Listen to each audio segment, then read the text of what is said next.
Udaipur city Asarwa super express હવે superfast થશે, જેમાં રેલવે મુસાફરોની સુવિધામાં વધારો અને નવો સમય 1 સપ્ટેમ્બર 2024થી લાગુ પડશે. રેલવે મુસાફરોની સુવિધામાં વધારો કરવામાં આવ્યો છે, જેમાં Udaipur city Asarwa super express હવે સુપરફાસ્ટ થશે.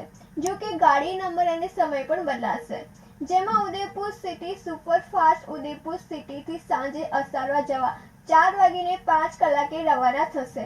રાત્રે 9:30 કલાકે પહોંચશે. અસારવા ઉદયપુર સિટી સુપરફાસ્ટ અસારવાથી સવારે ઉદયપુર સિટી જવા સવારે 6:50 રવાના થશે અને બપોરે 12:20 પહોંચશે.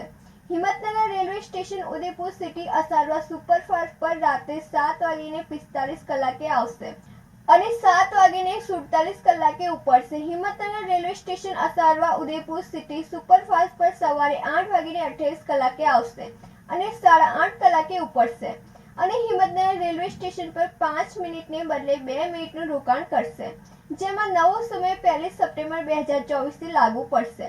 આમ NWR દ્વારા સોશિયલ મીડિયા પર જાણકારી આપવામાં આવી હતી. સુરેશ થોરી સાથે નંદિની જોશી, સિટી ન્યૂઝ હિંમતનગર. સાબરકાંઠા જિલ્લાના 6 જળાશયોમાં પાણીની આવક ચાલી રહી છે. સાબરકાંઠા જિલ્લામાં વરસાદને લઈ 6 જળાશયોમાં પાણીની આવક ચાલી રહી છે, જેમાં હરનાવ જળાશય 95.14% ભરાયેલ હોય 900 ક્યુસેક પાણીની આવક, 32.32% ભરાયેલ ગુહાઈ જળાશયમાં 225 ક્યુસેક પાણીની આવક, 35.64% ભરાયેલ હાથમતી જળાશયમાં 340 ક્યુસેક પાણીની આવક, 9.69% ભરાયેલ જવાનપુરા બેરેજ 2571 ક્યુસેક પાણીની આવક અને 2571 ક્યુસેક પાણીની જાવક, 63% ભરાયેલ ખેડવા જળાશયમાં 240 ક્યુસેક પાણીની આવક અને જાવક 240 ક્યુસેક, 41% ગોરઠિયા બેરેજમાં 3000 ક્યુસેક પાણીની આવક અને 3000 ક્યુસેક પાણીની જાવક થઈ છે. જિલ્લામાં સર્વત્ર 6 મિલીમીટરથી 28 મિલીમીટર સુધી વરસાદ નોંધાયો હતો, જેમાં ખેડબ્રહ્મા 21 મિલીમીટર, વિજયનગરમાં 23 મિલીમીટર, વડાલીમાં 13 મિલીમીટર, ઈડરમાં 24 મિલીમીટર, હિંમતનગરમાં 12 મિલીમીટર, પ્રાંતિજમાં 14 મિલીમીટર, તલોદમાં 6 મિલીમીટર અને પોશીનામાં 28 મિલીમીટર વરસાદ વરસ્યો હતો. બિંદેશ માંડલિયા સાથે નંદિની જોશી, સિટી ન્યૂઝ હિંમતનગર.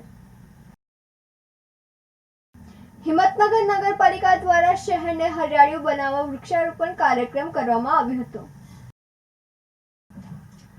હિંમતનગર નગરપાલિકા દ્વારા આયોજિત એક પેડ માં કે નામ શહેરને હરિયાળું બનાવવા એક વૃક્ષ લગાવવાના સંકલ્પ સાકાર કરવા હિંમતનગર શહેરમાં વૃક્ષારોપણ કરવામાં આવ્યું હતું, જેમાં હિંમતનગરના ધારાસભ્ય વીડી ઝાલા, નગરપાલિકા પ્રમુખ વિમલભાઈ ઉપાધ્યાય, નગરપાલિકા ઉપપ્રમુખ સવજીભાઈ ભાટી, બાંધકામ સમિતિ chairman Jinalben Patel, market yard director Rajubhai Panchal, નગરપાલિકા કોર્પોરેટર મિત્રો તથા સદસ્યો તથા વિવિધ આગેવાનો અને નગરજનોએ સાથે મળીને વૃક્ષારોપણ કર્યું હતું.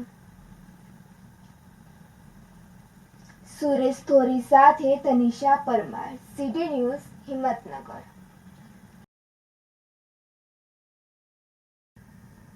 કડોલી કટીધામથી સપ્તેશ્વર ડેપોને જોડતો પુલ મંજૂર કરાવવા બદલ આજ રોજ સાંસદ શોભનાબેન મહેન્દ્રસિંહ બારૈયા અને હિંમતનગરના ધારાસભ્ય વીડી ઝાલા સાહેબનો સન્માન સમારોહ કાર્યક્રમ રાખવામાં આવ્યો હતો.